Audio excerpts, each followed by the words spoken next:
بعد ايش تاخروا؟ يمكن هم بطريقهم لنا. لاك هو حسن. يا وايد دقيقة، انت عمي مشروب؟ لك انا من شفت وجهك عليه. ولم يأس خنقك وقع دماغك. عيب ابني. يلا يلا سبيع. عيب لك. هاي مو عيب. هسه دمر الجهاد دمر. زي يا شقاوة براسي. ادي اقول لك.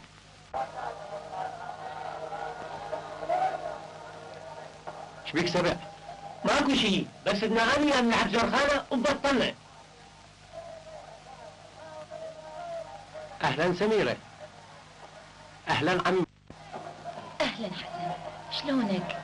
اهلا بالدكتور. اهلا بك عمي. شو تاخرتوا؟ القطار بعد شوي يتحرك. احنا ما كان تاخرنا لو ما سمح الله يخليك. يعني انت مصمم تروح للريف وما تتعين ببغداد؟ اي والله عمي، الريف اللي حق علي ما دام تسارعت بي، ولهذا لازم اخدمه. سبحان الله، هذا عين الكلام اللي نقوله دائما سميرة. لا تتعجب عمي، يعني 6 سنين مات الكلية ما تكفي لي أن تقارب بين آراء حسن وسميرة؟ والله احنا كنا نعرف نتيجة حسن وسميرة راح تصير بهالشكل من الأول. لا والله ما حد قدر يأثر علي، لكن أني هذا رأيي. مو تمام حسن؟ ايه تمام. بالمناسبة اسمحوا لي اقدم لكم صديقي ابراهيم عبد العزيز. اهلا وسهلا. خرج حتى من كلية الصيدلة وراح يسافر وياي للريف حتى يساهم رفع مستواه. انا اقدر احلف بان انت مأثر عليه تأثير كبير. صحيح والله، قنعني فوائد مشروع الإصلاحي وأخذ موافقتي على التعاون وياه بصفة صيدلي. على كل نتمنى لكم التوفيق.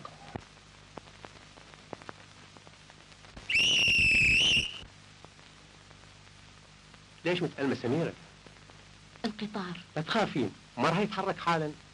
حسن، أني ما أتحمل فراقك أبدا. لكن هذا الفراق ما راح يطول إن شاء الله. إيش وقت أقدر ألتحق بيك؟ بعد ما مهل السبيل وأفتتح العيادة. سيري شجاعة. يلا يا حسن، القطار راح يتحرك. سميرة، هذا مو خوش توديع. كوني متفائلة. طيب راح أكون مثل ما تريد. أنا متأسف كثير على فراقكم، إن شاء الله نلتقي عن قريب.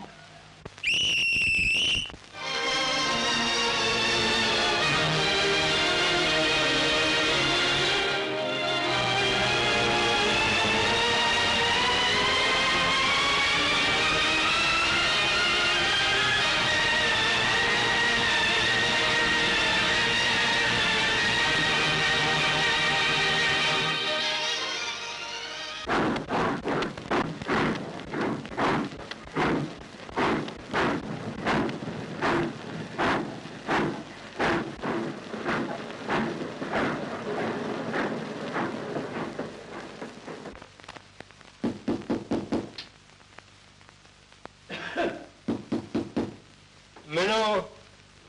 أنا عمك جبارك. شكرا لك من الصبح. أبوك الشيخ يريدك. شو يريد مني؟ والله ما أعرف، يقول خليه يجي بالعجل. زين، لكن هواية تعبان من السفر. الله يساعدك.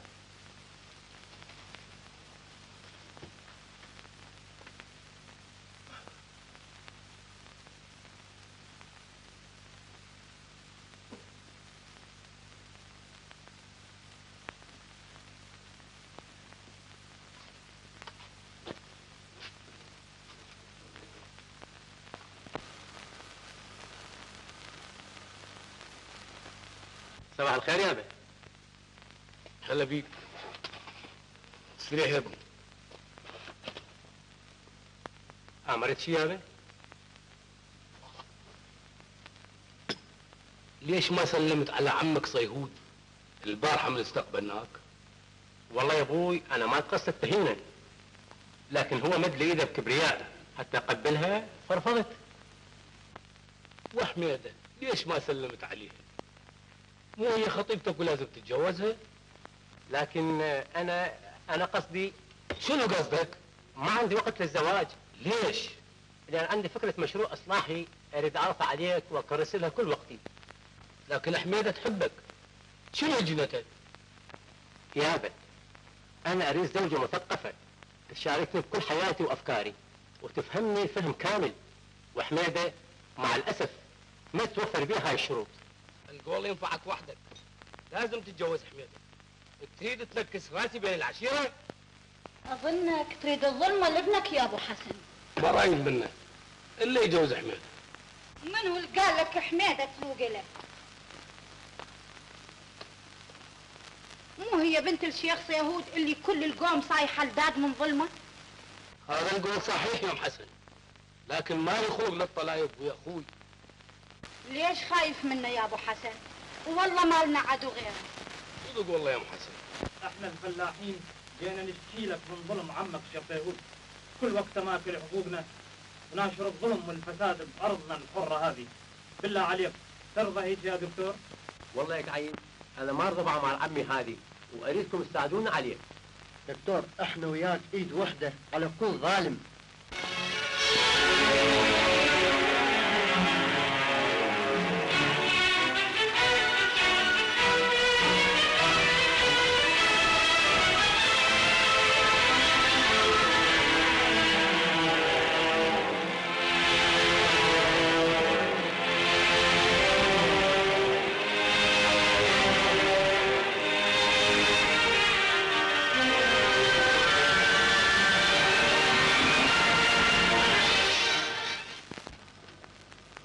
حسن وحسن ما كفاه اللي سواه حتى يوازي علي الفلح النوب. والله يا عم الشيخ انا ما اقول الا الصحيح وما اريد شي يخفى عليك. وشنو الخافي علي؟ هذا قعيد اللي يطبب نعمتك طلع خاين. شلون؟ قال لي الحسن انا وياك يد وحده على عمك الظالم. زين انا لك يا قعيد. ولا الظالم يا قعيد؟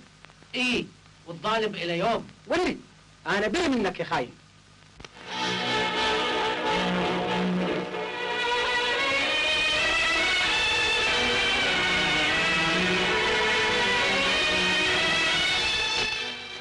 اجرى لك يا ابوي.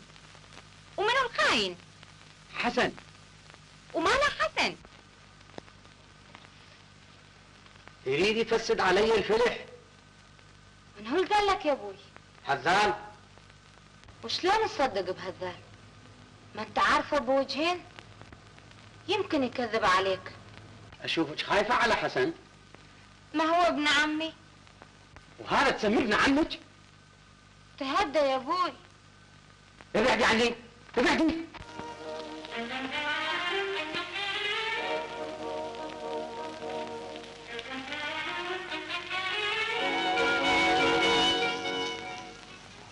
واول خطوه لازم نخطوها ان نكافح المرض. شنو رايكم؟ هذه خطوة ناجحة يمليها علينا الواجب لإصلاح الريف.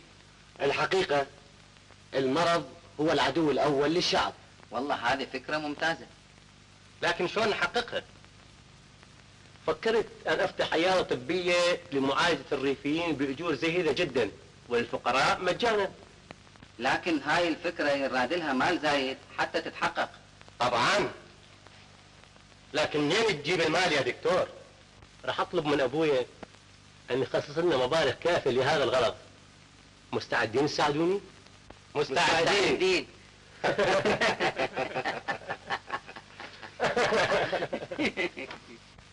وانت يا محمود واجبك ان تصمم خريطة العيادة وتقدر تكاليفها.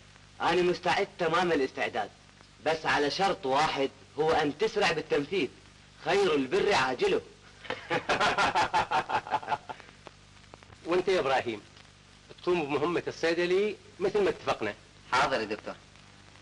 وانا شنو واجبي؟ واجبك تتخذ حديقة العيادة حقل تجارب تطبق بيها نظرياتك الزراعية قبل ما تطبقها بروس الريفيين. هذه خريطة العيادة يابا. هنا تكون عيادة الرجال وهنا عيادة النساء، وبهذا الطارمة يكون الانتظار. اما الصيدلية فراح تكون هنا.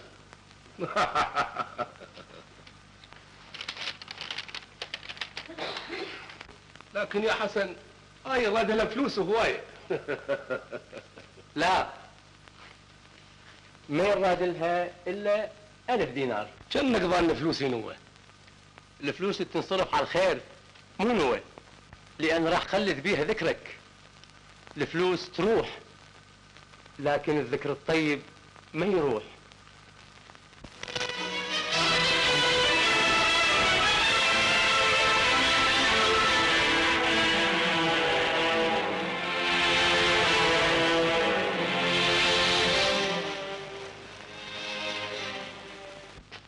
تفضل نام هناك. ليش انا دكتور؟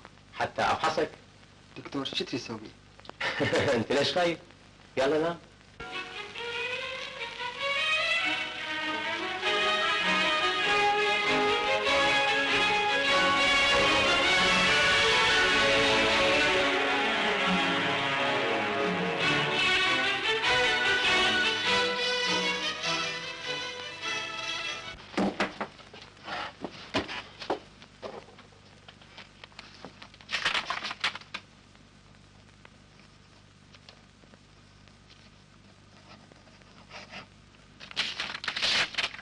ودي هذا الرشيتي للصيدلي حتى يعطيك الدواء.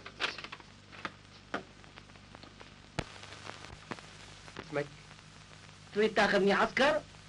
لا، اريد اقيدك بدفتر المراجعين اللي اداوهم بلاش. والله؟ والله. اسمي خنفوس ابن جبر. عمرك؟ والله اكو بي 40، واذا الله ما يكذبني 50 55. ايش قصرها عينك رمده؟ شهر.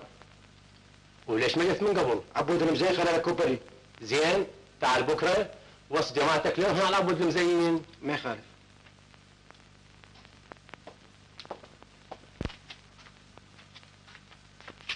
يبين دكتور راح نبات هنا. ما دام اكو مراجعين ما اقدر اروح البيت.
وقد نجحت يا سميرة في مشروع العيادة نجاحا كبيرا، حتى أخذ الريفيون يترددون عليها دائما، فليتك كنت معي يا سميرة لتشاركين. فرحة فرحتيني. مائدة؟ نعم قومي. انت صوتك حلو، بالمناسبة تغني لنا، لكن ما يصير لازم تغني. يلا نجدد الأفراح. يلا يا بنات.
يلا الفرحة اصبحت باثنين والله يلا نجدد الافراح يلا الفرحة اصبحت باثنين والله جاني من حسن مكتوب وياه الفرح مسحور جاني من حسن مكتوب وياه الفرح مسحور ويهني بعيد ميلاد يا خلها يلا نجدد الافراح يلا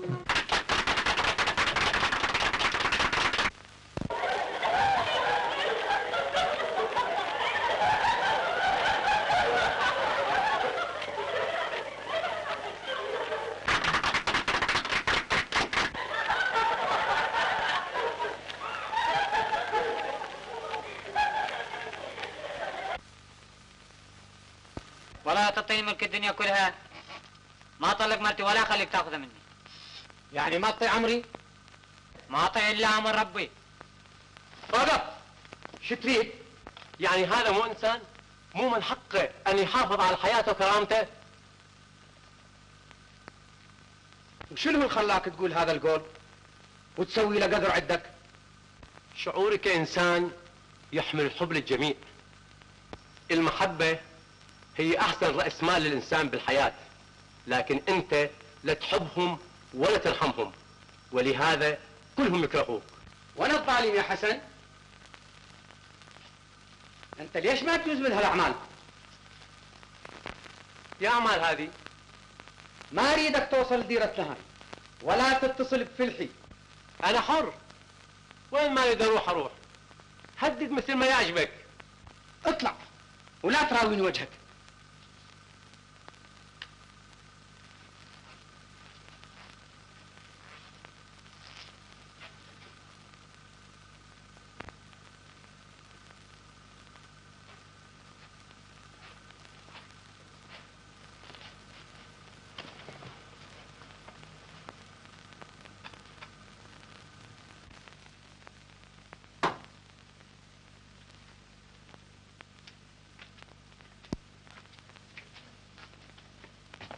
هذا مو لك دكتور؟ إيه إلي.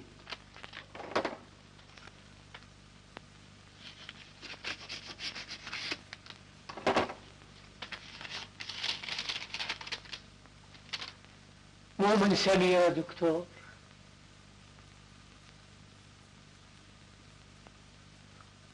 ويا من دا أحكي دكتور؟ ويا من؟ هيج ويا نفسي دكتور.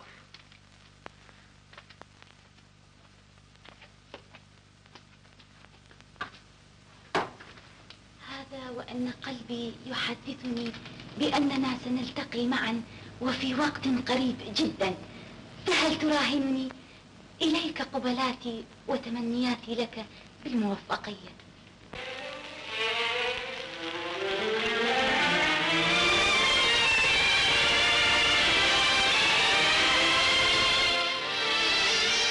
السلام عليكم. السلام. أهلا. بالله وين بيت خلف الضاحي؟ أنا خلف وهذا بيتي. ايش رايد؟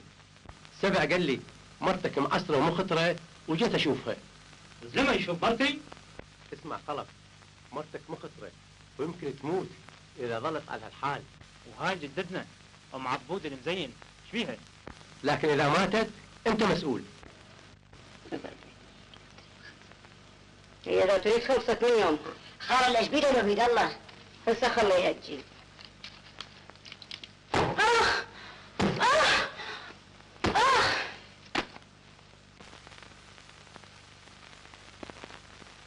زين، أنا راح أتبع طريقة ثانية حتى أنقذها رغما عنك.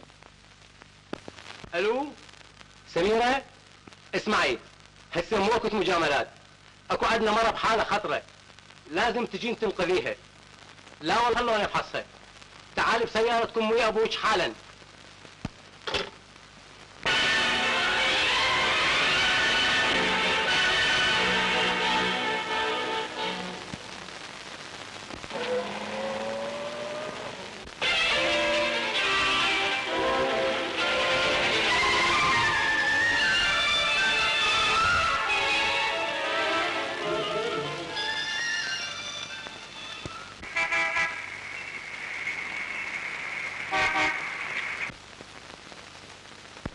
زهقتينا مو زهقتينا.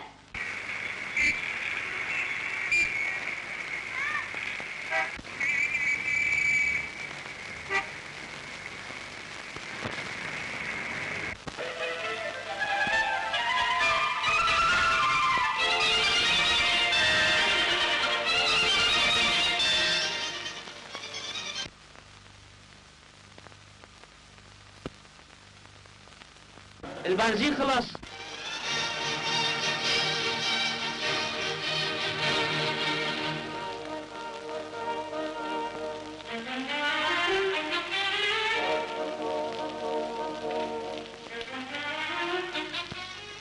بابا تأخرنا هواية. ايه شو نسوي يا بنتي؟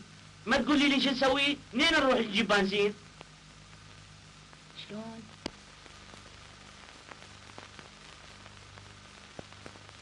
بنزين خلص عندي، عندك تنطيني كم قلم؟ ممنون عمي، اسمح لي في دقيقة.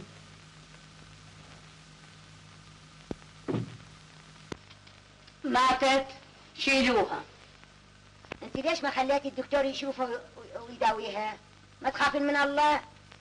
مو موتيها.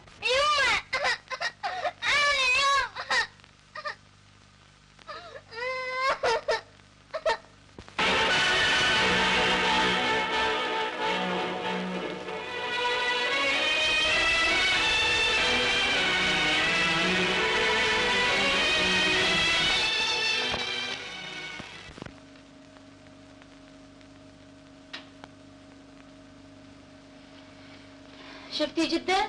بعدها ما ميتة، بس قلبها شوية تعبان. هسه أخليه يتنشط. كلكم طلعوا برا، خلوني وحدي وياها.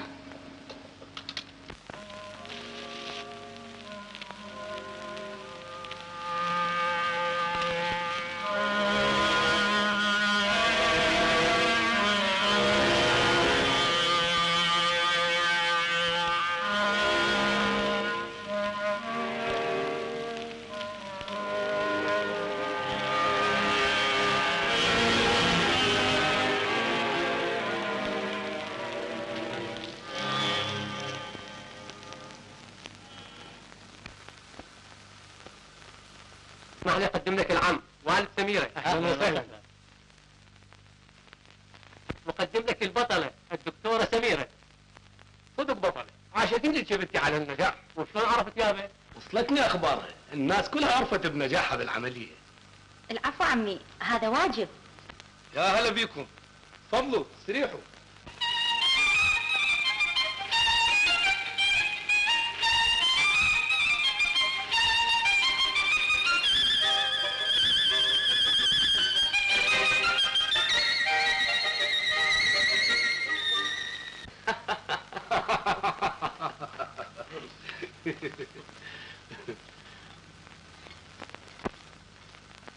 اغاتي والله القعده حلوه وياك، لكن ولازم ارجع لبغداد. لا ابقى الليله وباكر سافر. بعدك مش في شيء من جمال الريف. مو بس هاي، لكن لازم نشوف حفلات الزواج عندنا. اي تمام، الليله راح يتزوج صديقي قاسم ابن الشيخ موحان. زين، ماكو مانع.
اهلا حميده. شلونك يا حسن؟ زين، اسمحي لي عندي خطان وما اقدر اخليهم وحدهم. قصدك ذيك الحلوة القاعدة وياك، ما تقول لي بدل قلبك علي. يمكن تكرهني وتحب. ما اكرهك، لكن ما عندي وقت، تسمحي لي.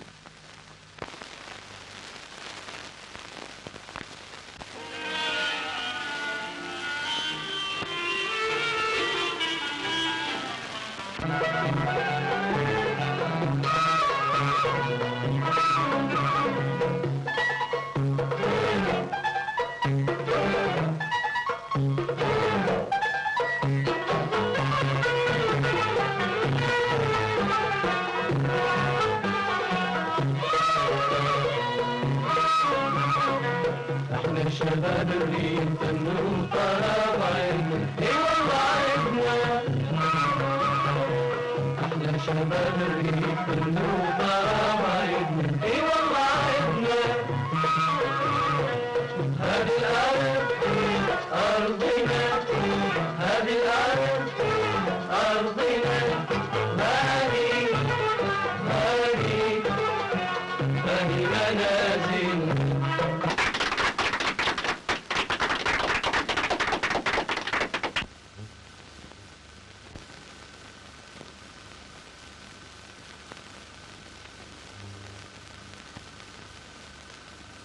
لا والله خالة ما يمكن. انت خطارنا يا بنتي، لا تتعني. هذا ديتي، اسمحي لي. ما يصير، استريحي يا بنتي.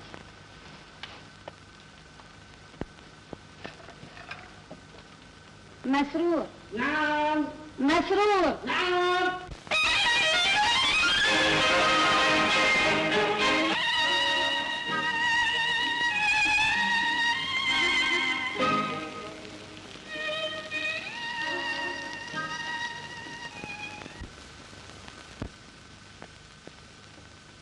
ها يا ابو سميرة، وين؟ والله صار الوقت ولازم نسافر. لكن عمي بعد وقت، لو تبقوا للعصر. واذا بقينا للعصر اما ابوك ما راح يخلينا نسافر، وراح ندخل في حلقة مفرغة ما تنتهي. سميرة، تسمح لي عمي نصيحة؟ تفضل.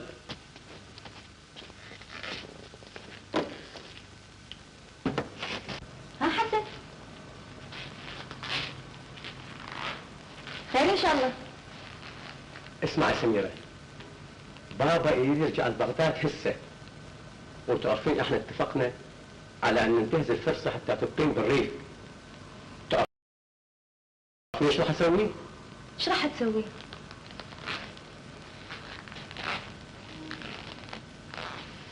راح اروح على جبارة، لان كلامه عند ابويا مسمنه وهو المربي مالي. وش راح تقول له؟ راح اخليه يقنع ابويا فكرة مقاعد. توكل بالله.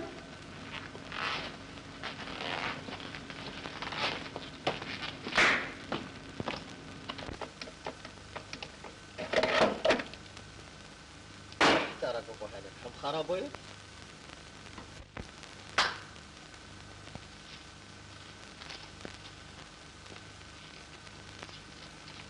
ها حسن يلي انكرتني، ايش رايك؟ اسمع جبارة، اي انا الممنون، بس لا تنكرني النوب. انا هسه رايح لابوك.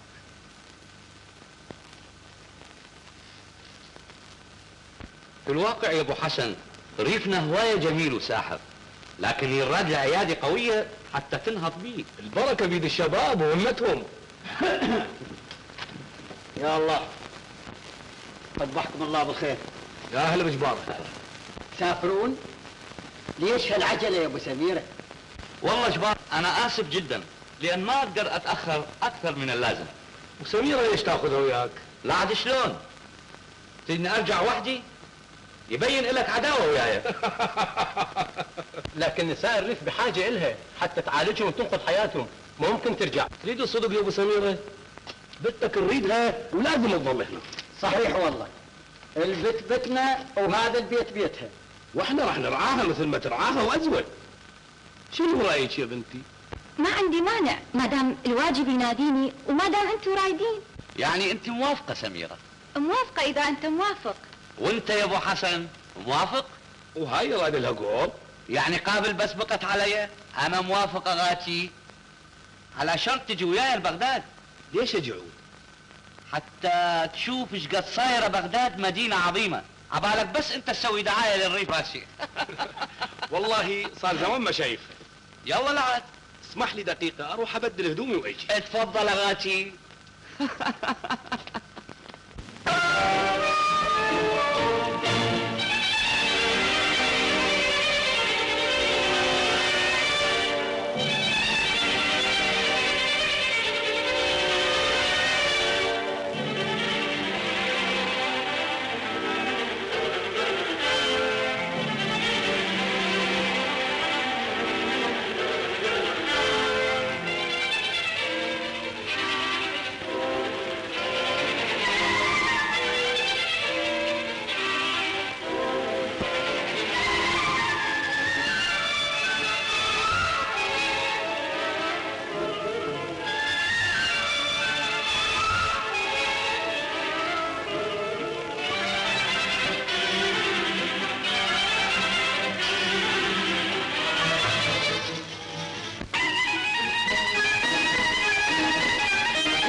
شوف يا عناد، هذا مش حسن.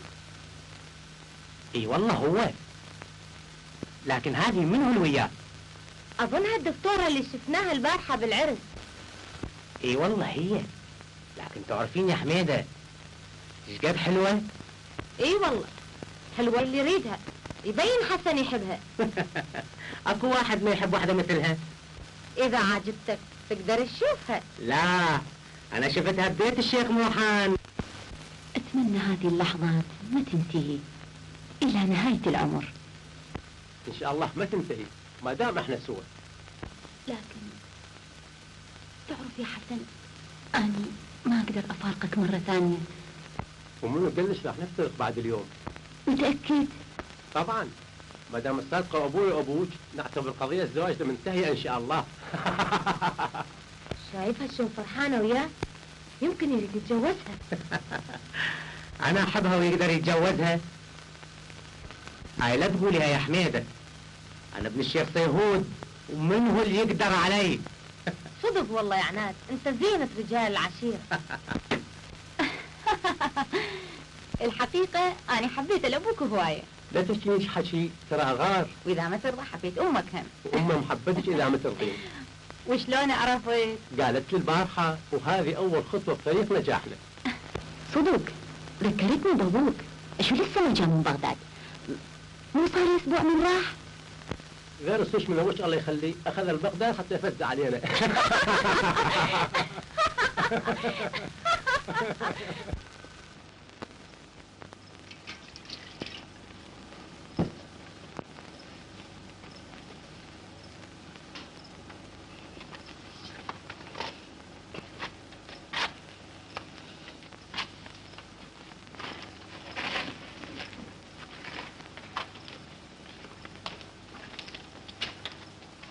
والله العظيم هذا الدكتور قطع رزقي فد مرة، وخلى كل جماعتي يروحوا له للعيادة وما يجون علي. حقك والله يا عبود، لو انا كنت مكانك كان اعمل ما عمل شيء، لكن عبود يعرف.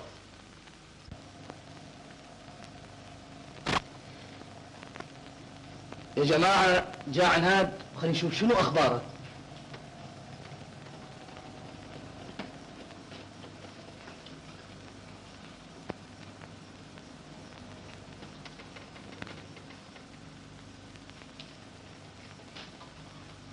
يبين مو على بعضه. الله مصبحك بالخير يا عبود. يا هلا بهالصباح. استريح هنا يا عناد.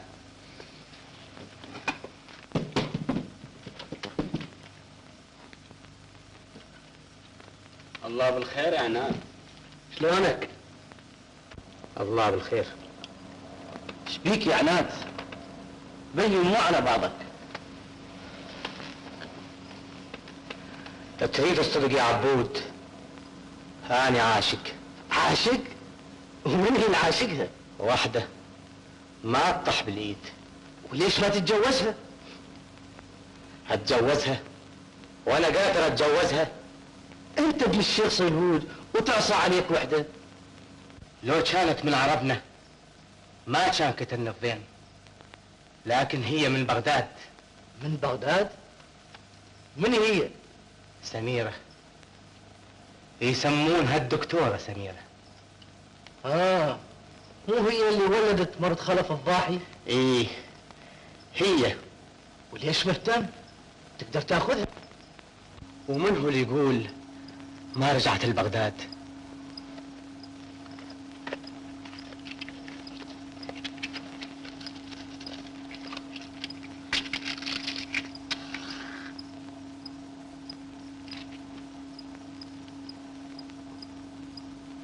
وليش حارق نفسك؟ وليش هالقد مهتم؟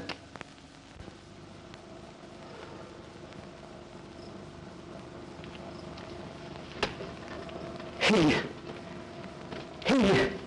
سميرة بعينك. حقه العشق ما ينحمل.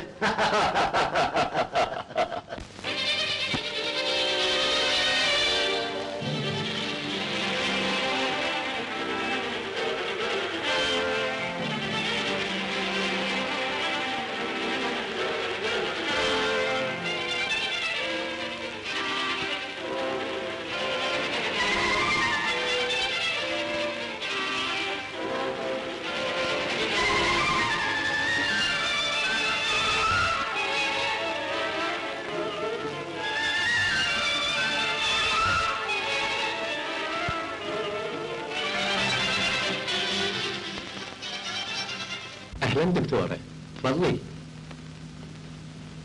هذه العيادة شوفيها.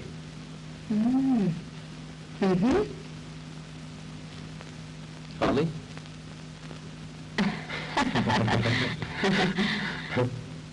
لا يكون انتظار. وهذا شنو؟ غرفة الفحص مالتك.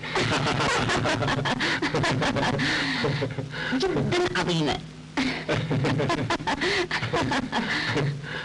الحقيقة هذا أول أمل يتحقق بحياتنا. إن شاء الله حقق بقية الآمال.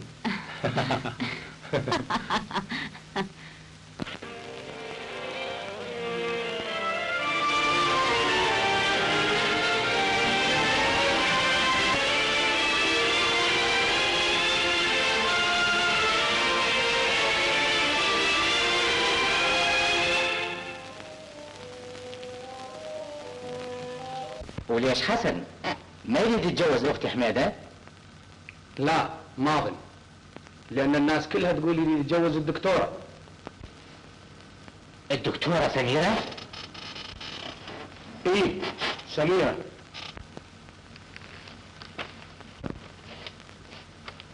وحميدة قال لي تحبه. ما ظل يحبها، قلت لك يريد يتجوزها للدكتورة.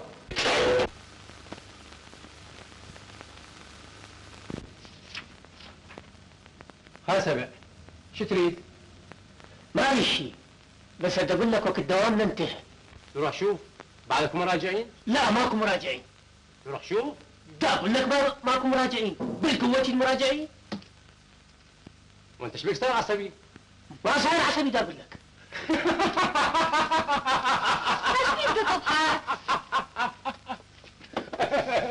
على سبع ما يجوز انه سوالفه. الحمد لله هاي خوش مناسبة. شيل معنا.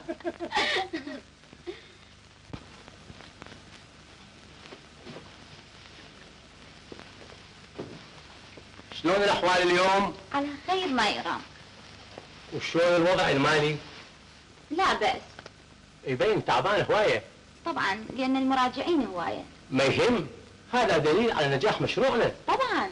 وان شاء الله ننجح بالمستقبل اكثر ما دام احنا قرب بعضنا. طبعا قربنا راح يزيد من قدرتنا على الكفاح. لكن أني خايفة لنروح نفترق. لا تخافين ما دام اني بالوجود. الله يساعدكم. اهلا بك يابا. شو وقت جيت من بغداد؟ قبل تعال غسلت وبدلت وقلت اجي اشوفكم. أهلا بيك عمي. تفضل بنشوفك. لا ماكو داعي، شفتكم كل الزين.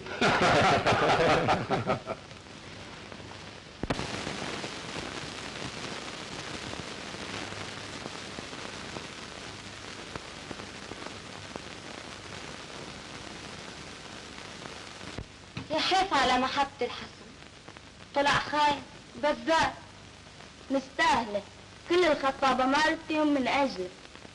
شو اسوي غير قلت ابن عمي من لحمي ومن دمي، هو يريد يتجوز سميرة ما عرفتي؟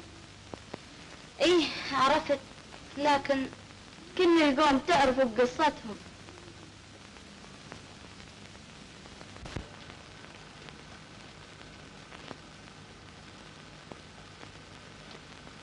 يعني انت متأكدة حسن وسميرة واحد يحب الثاني؟ ايه متأكدة. والله يا ام حسن سميرة احسن بنية واهلها ناس طيبين، ولما رحت لبغداد اجت كرمون واهتموا بيه.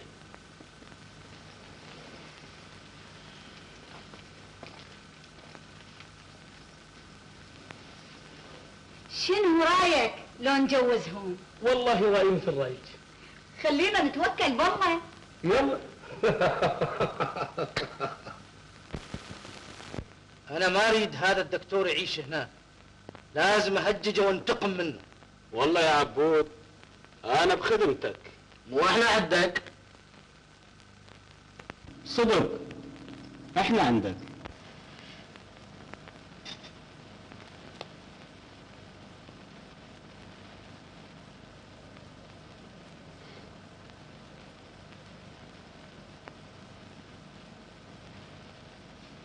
والله جتني فكرة. شلون؟ بعد شوية راح يجي عناد، وتعرفون هذا ميت على سميرة، راح أخليه يلاحقها بروحتها وبجيتها للعيادة. وشنو ضايقتك؟ إذا سمع حسن بهالقضية بركن يتصادم ويا عناد وتزيد عداوتهم. والله هذا خوش راي. والله هذا خوش راي.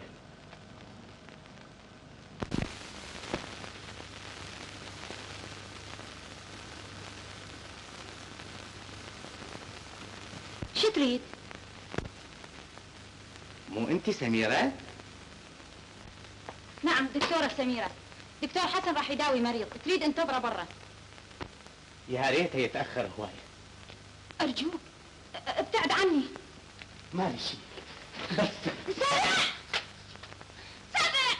نعم.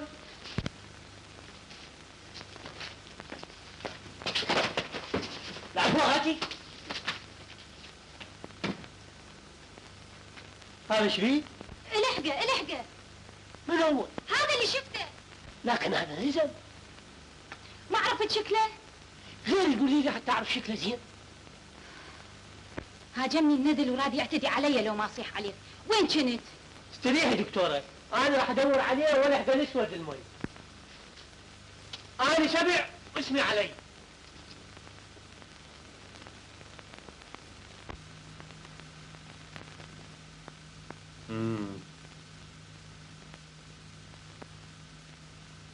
يعني متأكد من الوصافة هذه؟ ايه متأكد؟ تتذكر زين؟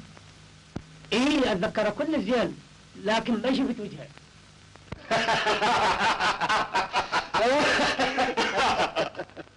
يعني انهزم عناد. شلون ما يلزم الدكتور قلب الصيح؟ شوف يا عناد، هذا الشيء ما يفيدك، لازم تدور لك على شيء احسن حتى تقدر عليها. عبود لازم تستعمل القوة.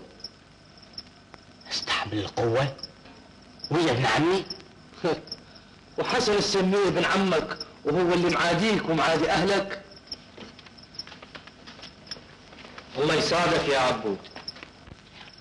ايش رايك يا مظلوم؟ والله هذا اخوي يدمك لازم تحمى من يوم ما شقيت له الدنبله، شوف ربطته شلون صايره. ما بيها شيء، شوية يراد لها عطابة.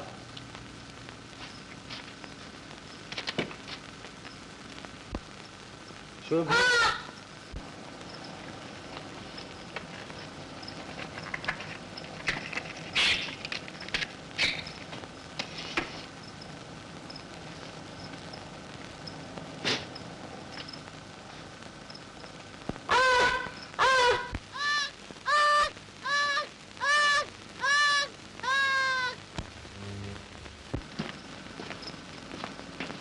هذا شو الطفل يا عبود؟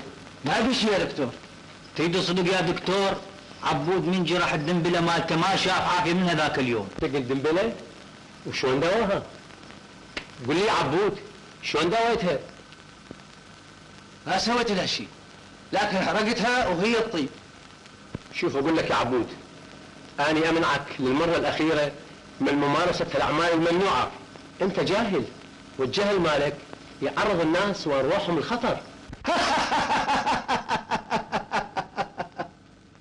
شوف يا مظلوم، هذا الولد اخذه للبيت ولا تجيبه بعد الهماء ابدا. شلون ما اجيبه؟ ومن هو اللي يداوي؟ جيبه العياده بكره وانا لا اداوي. امرك يا دكتور، الله يخليك ويديمك النا.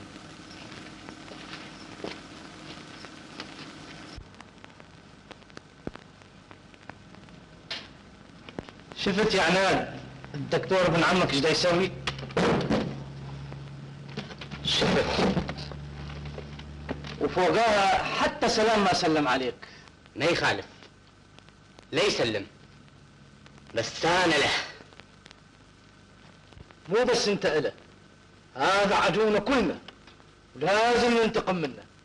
لازم، وبساعة قبل. وليش ما نسويها الليلة؟ لا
أهلا أهلا أهلا.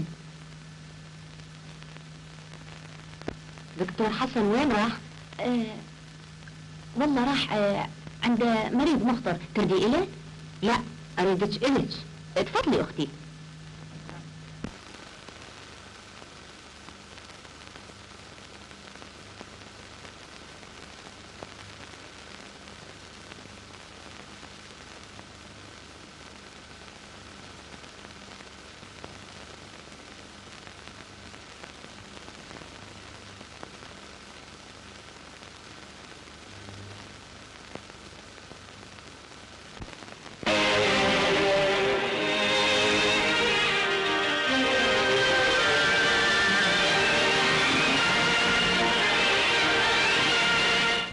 أنا منه؟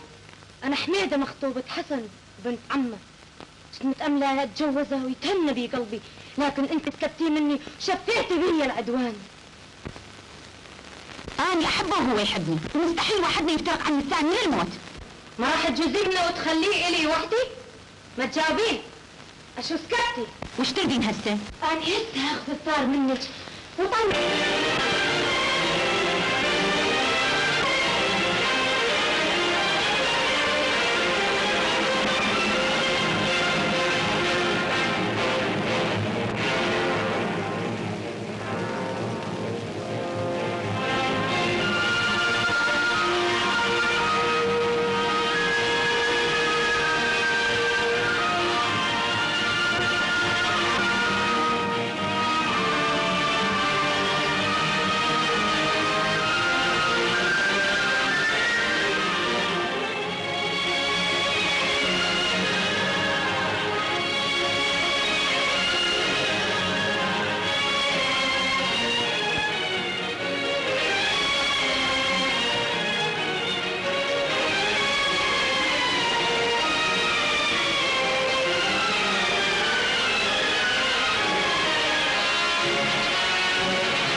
هواية ممنونين منك يا دكتور. ممنون في معلاف.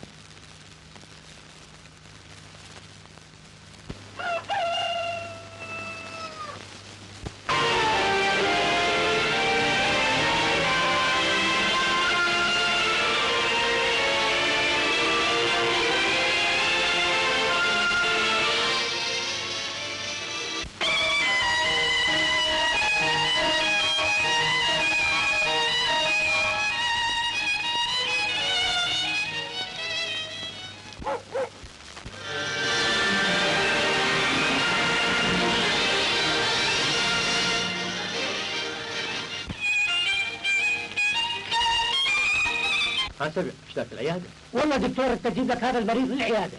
يلا امشي وياي. سبع حريص بدي اسمع صراخ. انا بدي اسمع. جاي من جهة العيادة. خلينا نروح نشوف. خلينا نروح نشوف.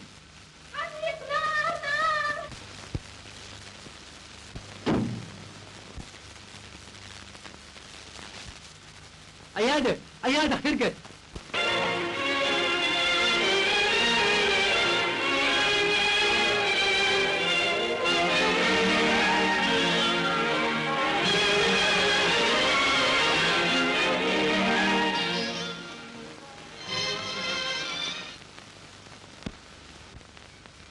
شلون ما ماتت؟ والله هذا سمحته. ومن اللي خلصها؟ حسن. اخ منك حسن. وش بيه حسن يا حميدة؟ عناد؟ ايه عناد اللي راح ينجن وما يبقى له عقل. خير ان شاء الله يا عناد. حمامة خلينا وحدنا. صدق يا حميدة انا ما انام الليل. سميرة سلبت عقلي وخلتني هايم. دكتورة سميرة؟ ايه هي. وليش ما تتجوزها؟ انا واحد عربي ومن هو اللي يقول تقبل بيا؟ الرجال اذا راد المرأة ياخذها، ما تعرف؟ ومن هو اللي يقول هي تقبل؟ لا يهمك، إذا ما قبلت تقدر تقدر تخطفها. اخطفها؟ إيه تخطفها. مو أنت ابن الشيخ صيهود؟ ليش خايف؟ انا خاف؟ لا والله يا حميدة، انا ما اخاف. ما دام هيك ليش قاعد تفكر وتنهم؟ الدنيا ما تسوى. توكل بالله وروح.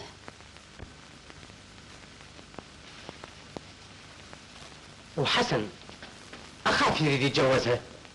حسن لا يهمك، هو حبره اشو صاير عادونا وما يراعي حقوقنا. حقوقنا؟ صدق والله يا حميدة. والله يا عناد انا يعز علي اشوفك مهموم من اجل مرة. اريدك تفرح ويتهنى قلبك. وهذه سميرة بنت حلوة وطلوق لك، لا تضيعها من ايدك. لا ان شاء الله ما ضيعها، لكن اذا اخطفتها وين اوديها؟ وديها لبيتك ذاك وين هو، واذا ردت انا اروح قبلك حتى حافظ عليها بعد ما ترخص من ابوي. بس لازم تخطفها ساعة قبل. الليلة راح اخطفها الليلة. يعني راح تخطفها الليلة؟ شو اسوي؟ ما بقى عندي صبر يا عبود. لو ما اخطفها الليلة ما راح يبقى لي عقل. هذا احسن راي، لكن شلون راح تخطفها؟ لازم اشوف راي جماعتي. شنو رايك يا شلوف؟ سهلة انا دبرها، بس دير بالك هناك. مو تمام؟ تمام تمام.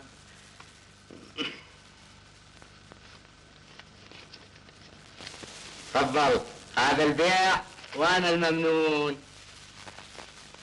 لكن لازم تصير الليلة. الليلة يلا قوم يا زياد.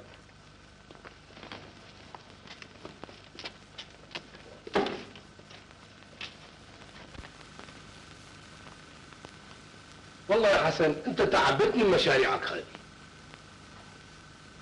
لكن هذا المشروع راح يرتفع به مستوى الريف، مو تمام حسن؟ تمام، وخصوصا بناء المدرسة الحديثة اللي راح تساهم بمكافحة الجهل والأمية. يعني راح نخلق لنا فد قرية نموذجية كاملة، ولازم تساعدنا يا عمي. خلي بالك فكري. دكتورة سميرة، واحد بالباب يقول مرته مخطرة ويريدك تداوينها. يعني يريدني اروح وياه للبيت؟ ايه يريدك تروحين وياه. حسن تسمح لي اروح وياه؟ وشلون تروحين ببعضك؟ اخذ وياي جبارة. يعني ما تتأخرين؟ لا ما تأخر ان شاء الله. يلا جبارة.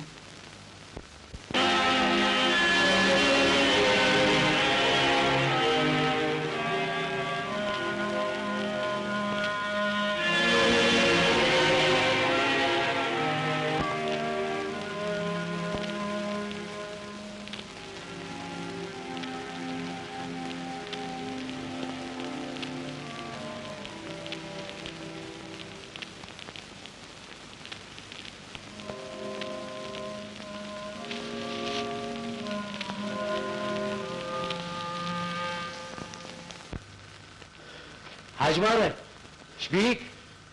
خطفوها. ما خطفوها؟ سميرة. سميرة؟ ومن خطفها؟ ما ادري. شلون ما تدري؟ ضربوني وهربوا بيها. يلا خلينا ندور عليها هسه ونخبر الشرطة. يلا للعجل. يلا.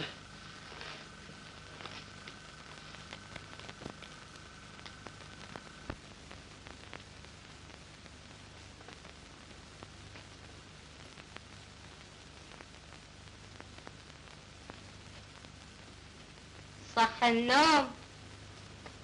أنا وين؟ انت ببيت عناد؟ عناد؟ ومنو عناد؟ أنا عناد. نسيتيني؟ انت؟ نعم. مجرم. ما يهم، ما دام أنا أحبك. جبان. زين، قل لي بهالعقل، وحميدة راح تدير بالها عليك كل الزين.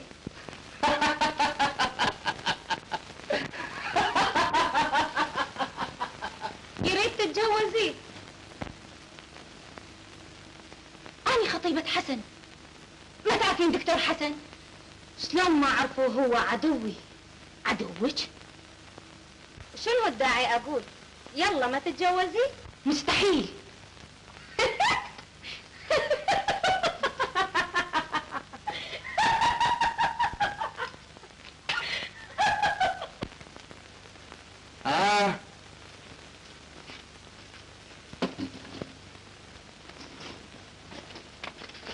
بعدك ما عنده؟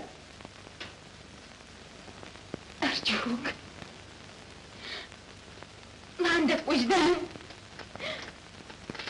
ما عندك ضمير؟ لا، ما عندي لا وجدان ولا ضمير. بعد ايش تبين؟ جبان. زين، قل لي بهالعقل.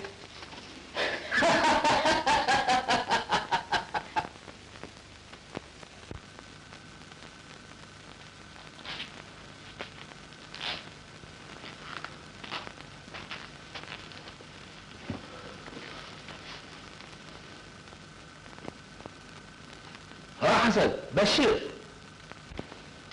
والله يا ابي مشت مال هاتر، والشرطة سووا ما قصروا، صار لهم اسبوعين يفتشون عليها بدون فائدة. لا حول ولا قوة الا بالله. بين ده تفكرين بحسن.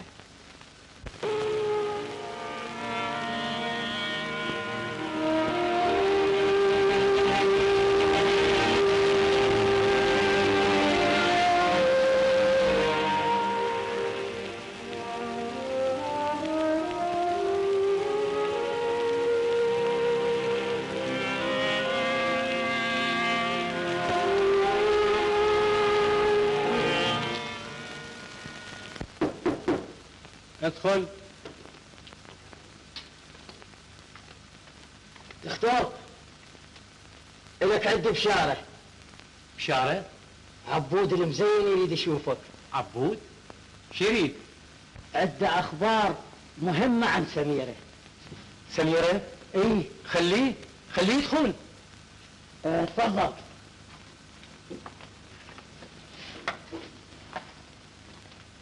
صبحك الله بالخير يا دكتور. اهلا وسهلا، تفضل. دكتور، ولو انت مو راضي علي، لكن انا اريد اخدمك، بركة الله يغفر ذنوبي. قول، احكي. انا اندر سميرة واعرف مين خاطفها. شو دكتور؟ ابن عمك. ناد؟ ايه عناد، تريد ادليك هسه على شرط تشغلني انا وامي جوا ايدك بالعيادة حتى نتعلم منك. ممنون، وهذا واجبي. يلا نروح هسه. يلا. هاليوم ما راح يفيد العناد. قفلت الباب وحميدة راحت للظهر، وانا وياك وحدنا. مشكلتي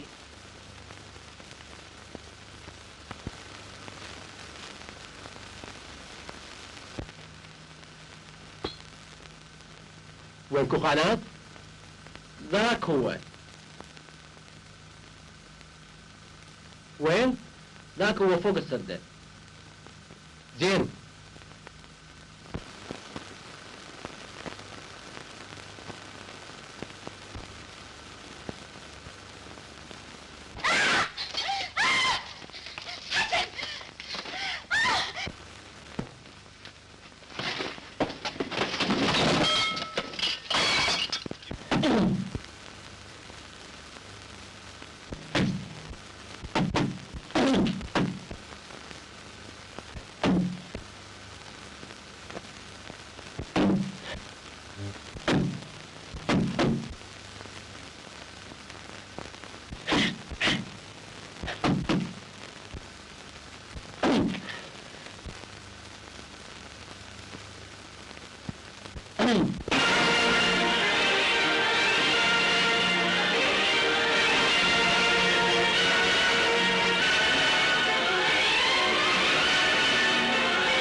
خاين.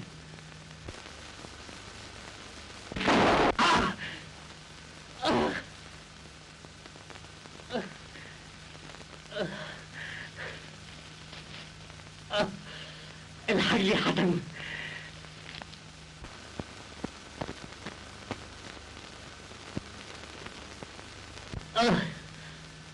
يا ابوي.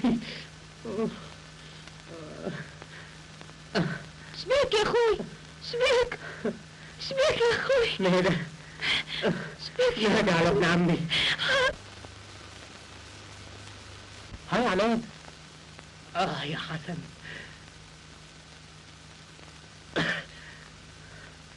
وتعبيت. عبود رماني.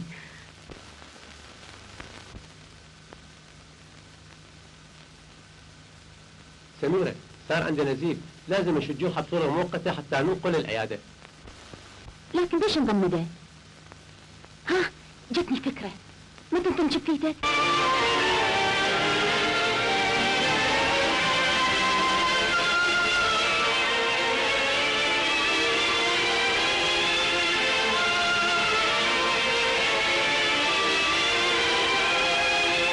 يلا سميرة عاونيني حتى ننقل العيادة بأسرع وقت.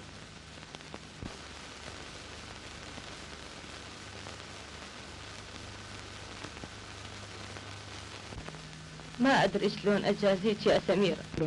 أنا ما بقوم إلا بواجبي الإنساني كطبيبة. حميدة، خلي المجاملات بعدين، احنا الآن لازم ننقذ حياته.